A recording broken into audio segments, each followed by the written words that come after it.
Good evening, you're watching Estuary News. Coming up, we head into Cleethorpes to get views on the rats plaguing Cleethorpes Promenade. We find another dog's new home in Dog of the Week. And my guest tonight is the recognisable Richard Morris, who's speaking to us before he goes on his travels. And Dan Kemp will be along later to take a look at some stories doing the rounds.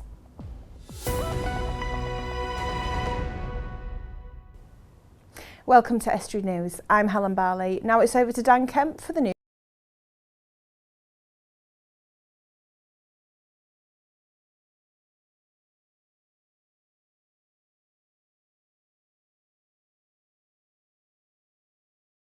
Arts director of this year's event, which takes place on Saturday, and it's hoped that the festival will continue to get more popular in years to come. So in the run-up to 2017, we're planning on trying, if we can, to have a two-day festival.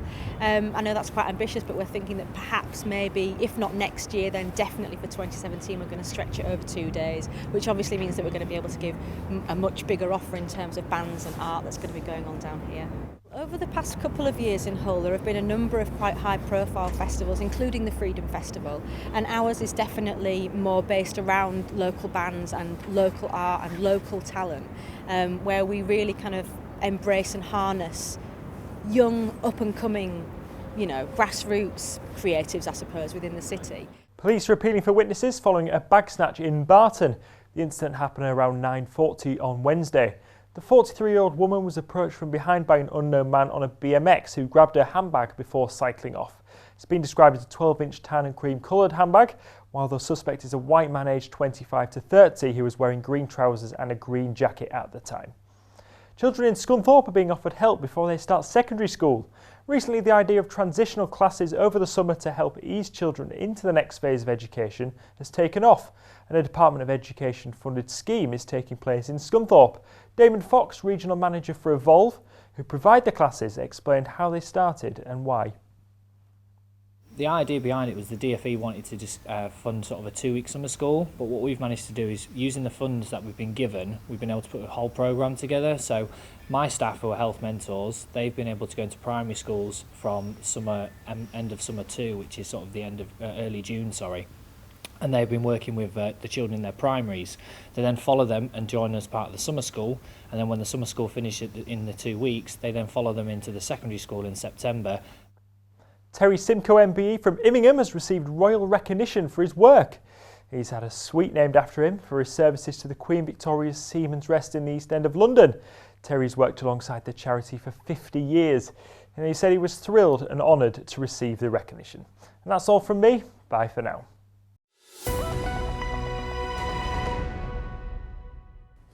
He's been a recurring journalist on Estuary TV News for just over a year, but now Richard Morris from our news team is about to embark on a 1-month trip to another country.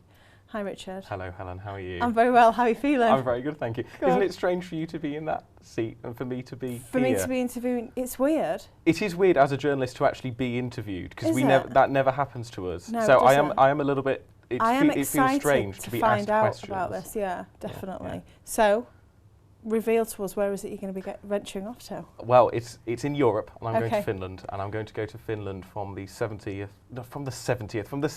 the 30th of August. So you've got a week left. Yes. Have you started packing yet? No, because I leave everything to last minute. Do So you? I I'm like won't, that. and I'm a really terrible packer, because what I do is I leave open all my suitcases and all my bags and that kind of thing, and then I just occasionally sort of drop things in it, so That's a once a good week idea. for a bit. But it Okay. really sort of infuriates, people who I live with, because I just leave stuff everywhere. But it's not just a week or 2 weeks, it's a full month. Yes, well, it's Okay. 3.5 weeks really. For the 7th to the 30th, that's kind of 3.5. What are you going to be doing over there? Well, it's a programme run by the Finnish government, and it's called the Foreign Correspondence Programme. And Okay. the idea is that it gives young journalists an idea as to what it's actually like to work as a foreign correspondent. So obviously all sort of major national news networks, they all have people stationed abroad, reporting on stories, reporting back to their home country. Wow. And the idea of this is that they're giving me an opportunity to see what it would be like if I were to go and live in Helsinki, for instance, what it would be like to work as a journalist reporting back to the UK from Finland. That's amazing. It Are is you quite excited or are you Yes. nervous? How are you feeling? I don't know quite how to feel about it just yet. I think it took ages for it to sink in. Okay. I didn't quite sort of believe it when they first rang me and they said to me, "Oh, you've been chosen for it," and I was like, "Oh, okay," because I mean the selection process, it took quite a while for them to get back to me, you know, and I started to think, you know, maybe not, but then eventually I just received this email and it was just so how did you find out about it in the first place, and how did you go on from doing that to applying for it? And so basically Emma Lingard, our news editor, she used to have a Finnish colleague many years ago. I think this is when Estuary was still Channel 7, and she used to work alongside, there was a girl who used to work there who was from Finland. She now works at YLE, which is the sort of Finland's equivalent of the BBC. Okay. And she works there, and she had mentioned to Emma about this programme that was, I believe that's how it happened. And then Emma mentioned to, you know, she just mentioned to all of us journalists in the newsroom one day, she was just like, "Why don't you, you know, have a look at this programme?" And I thought, well, I went home and I read about it, and I thought, this is perfect. I want to go and do that. So just for something different, or step in the right? Is it something? It's something different, but also, I mean, obviously, it'll help me in my sort of career longer term. I mean, you know, because if someone said to me, "Would you like to go and be a foreign correspondent abroad?" I could now say, "Well, I've got some experience of that, and also I'm sure I'm going to really enjoy it." My only problem is that I'm really terrible at speaking other languages. So Finland is a perfect country for me to go to because obviously they all speak, you know, English as their second or third language really, really well. Now, the foreign correspondence side of it, is that something that you've always been passionate about, that you've wanted to delve into a little bit more? It is, if I was better at languages. It's something, you know, I mean, when I was younger, I really, really, really wanted to be a Spanish foreign correspondent, for instance. But then when I realised that actually you kind of have to be quite good at speaking Spanish in order to do that, I thought maybe this isn't quite the right path for me. Because it's not that I don't know the words of other languages, I know them, but I can't do the accent or the pronunciation. My pronunciation of French, you see, is terrible. But I'm not going to go into that. No, let's not. Yeah, let's not do that. Have you been told what you're going to be doing yet? Do you have a... Yeah, so I've got my schedule here. It's Lovely. actually, it's really full on. I mean, it's I think the only sort of free, I only have like 2-3 days, for the whole month? Throughout the whole month. So yeah, so I'm going to be finding out all about how the Ministry for Foreign Affairs works and how the Finnish media works, talking about the customs and history, and then we're going to go all around Helsinki and find out how their sort of city works in comparison to London and other major capital cities. Then we're also visiting Hanko, Turku and the Åland Islands, which are all these specific cities that are sort of really relevant to Finland's history. And the Åland Islands are really interesting because they're kind of like our equivalent of like the Channel Islands and Guernsey. So they've kind of got their own government and their own system, but obviously we'll be learning all about that.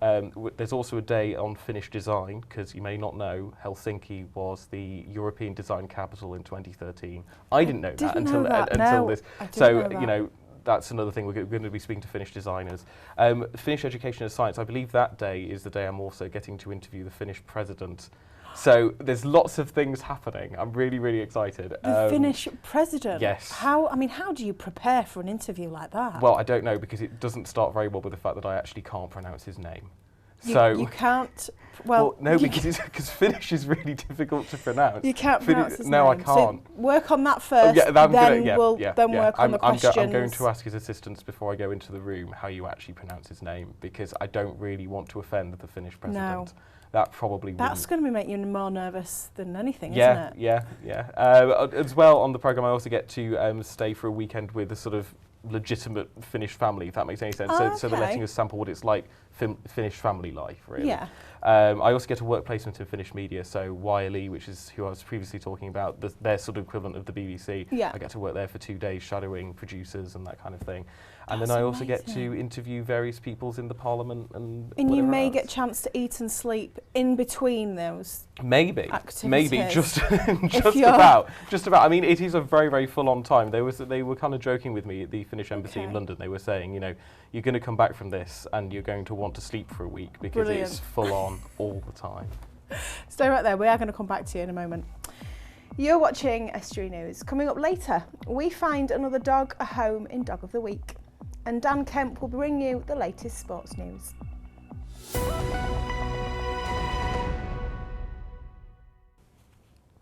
In a video which was first uploaded to YouTube on the 23rd of July, as of this programme going out, it's been viewed over 6,000 times.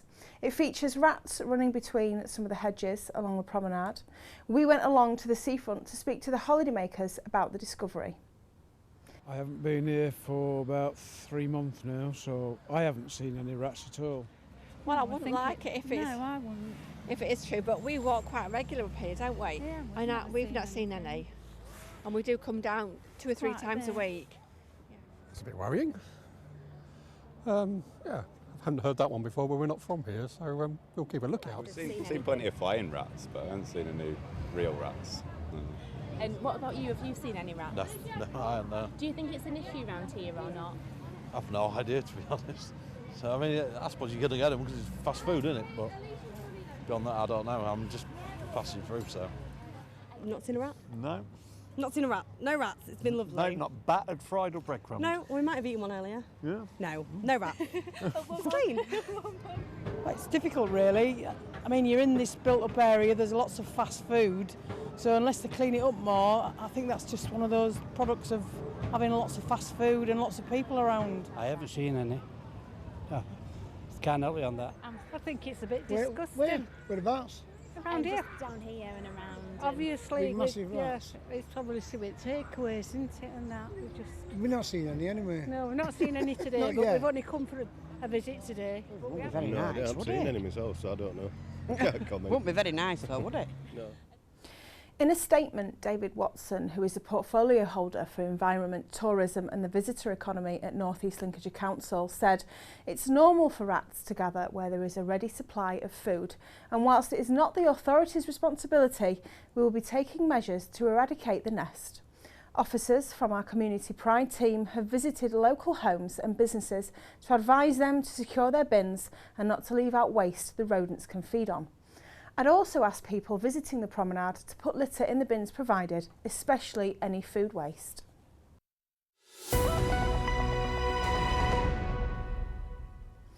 Now, still with us in the studio is Richard Morris from the news, who's going on his exciting travels. Yes, before I disappear. Before you disappear. Before I disappear, we thought we'd interview me. First of all, your questions for the President. Have you got a list of any, or Yes. planned? You have? Yes. So, I mean, obviously at the moment what I'm thinking is I'm going to ask him quite a lot about Finland's relationship with Europe versus our relationship with Europe. Okay. Obviously at the moment we're quite keen on sort of renegotiating our terms with Europe, whereas what we see is we don't really see many other European countries saying, well, actually we want to renegotiate terms as well. So I really want to say to him, what is it about Europe which you don't really sort of disagree with, if that makes any sense? You know, what is it that you see as okay? You know, why do you think the British are so unhappy with Europe at the moment and that kind of thing? And I think I kind of want to take the conversation from there. I mean, I'm going to be blogging about all of this and posting photos and whatever else all over the internet, and I'm sure Estuary will be sharing it whilst I'm out there. So, why is it that you want to ask those sort of questions? What does it is this come from you, or is this your research that you've done? It's from me because I'm really interested in politics. I am a huge politics nerd. I really am. I mean, you know this from what we talk about in the office. You know, I think I find Europe really, really interesting. I mean, I visited the European Parliament before at the end of last year. I visited them for a week or so, and I just got to see about how the European Parliament works and that kind of thing. So obviously another country in the European Union, I might as well see what their relationship is like with it, because it's very interesting. And obviously going into 2017 where we're having this referendum, you might as well see what, you know, the Finnish have to make about it. That's very true. Why not make the most of it while you're there? Yes, exactly. Are you expecting any cultural differences while you're over there? Yes. I have been warned that they are really blunt, the Finns. Not in a bad way, but that they don't really worry about sort of offending people. So like if they say something to you which is a bit like, oh, I wouldn't have said, you know, they don't sugarcoat anything apparently.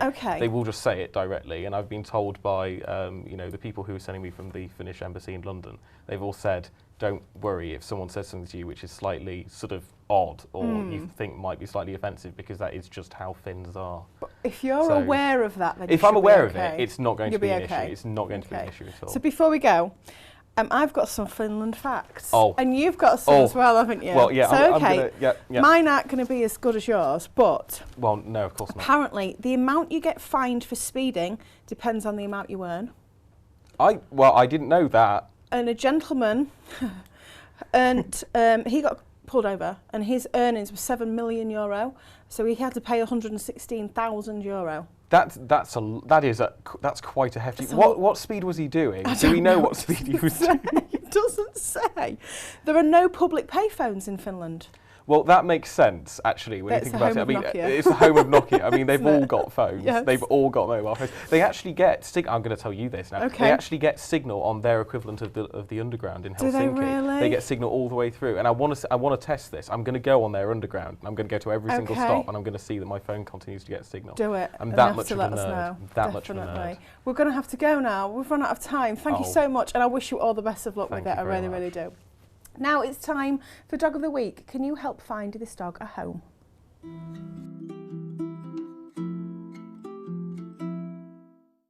Dog number 193, Bella.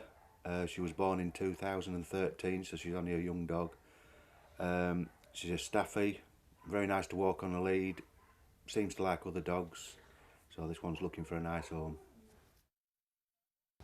On the sofa with me is Dan Kemp, who's going to be telling us what's been happening in the news. Thank you. Dan. Good evening. How are you? I'm good, thank you. You? Good, yeah, not bad, thank you. Cool, what have you got for us? Shall we start first? This is a ban of booze at Hull's Pearson Park.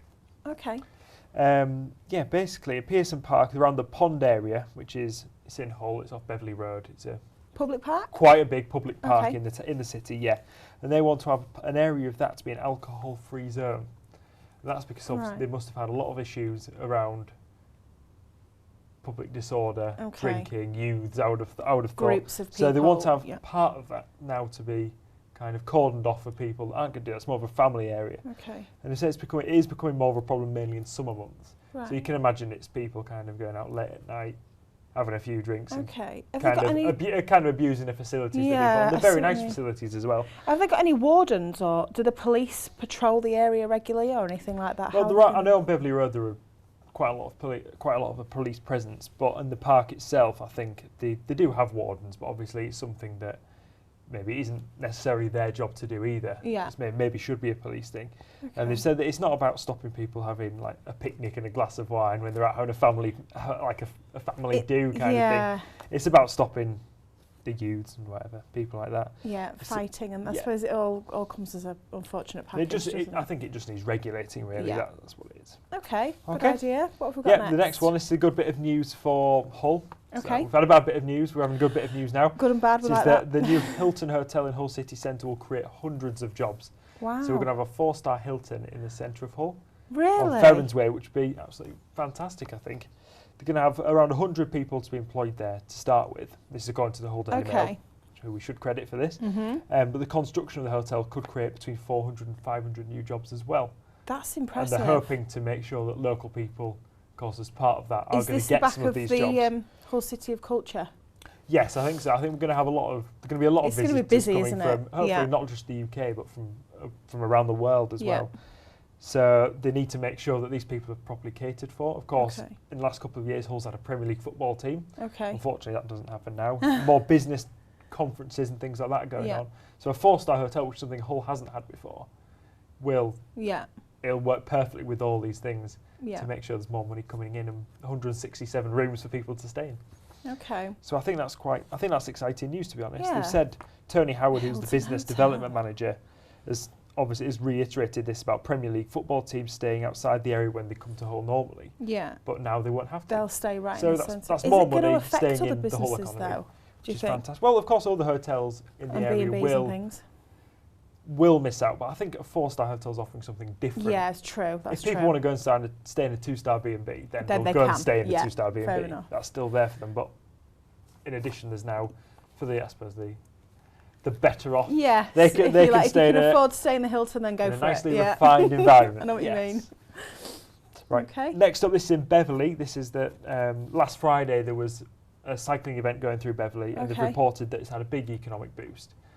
And of course, this is off the back of cycling's massive boom in the last couple of years. I bet you can't go down the street without seeing people decked out in lycra. Yeah, with the helmets and on a bike, obviously. They're everywhere. Yeah. Well, obviously, there's been such a cycling boom since 2012 and the Olympics and the Tour de France, which happened that year, and the Tour of Yorkshire last year. Yeah. And it's just going from strength to strength, and then Beverley's been the latest place to kind of get on the back of that with the East Riding Road Championships, which took place on Friday. That's good stuff. Yeah, and that was one. We should give a name check to the winner, who was Felix English of the JLT Condor team. Cool, lovely stuff. Well, thanks, Dan. Much appreciated with your stories again. Thank you. Now he's going to run back through now for the sport.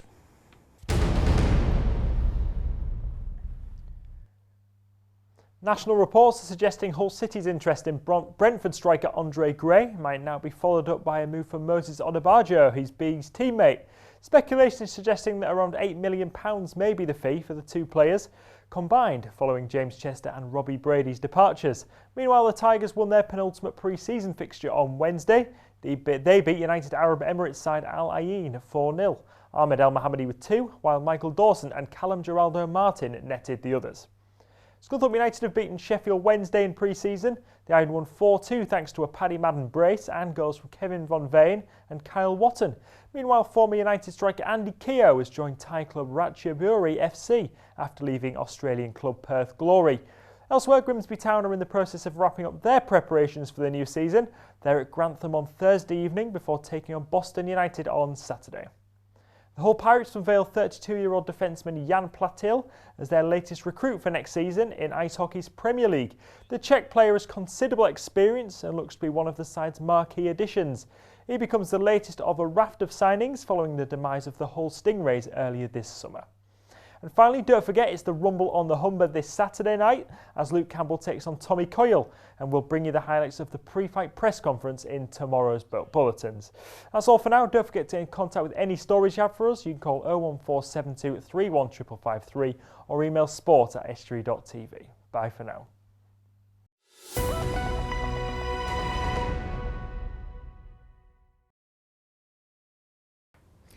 Dan Kemp is still here and he's got another story for us.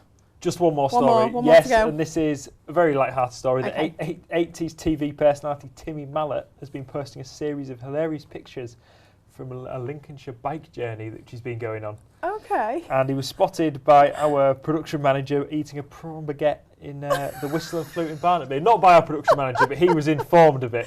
So Timmy Mallett has been spotted in Barnaby eating a prawn baguette. I've seen him in Lincoln a couple of times, jumping on the train and bobbing about. Well, he's been taking pictures going across the Humber Bridge and visiting parts of North Lincolnshire. And I know I was at North Ferriby United game against Leeds on Tuesday night, and he was there as well. Was he really? So he's been getting around our region. Good old Timmy Mallett. And the star of Wackaday is still Love going that strong. story. Brilliant. Thank you ever so much. That's it for tonight. If you've a news story, then visit our Facebook or Twitter pages, details on the screen, or email news@estuary.tv, or you can phone Grimsby 01472 315553. Until tomorrow, good evening.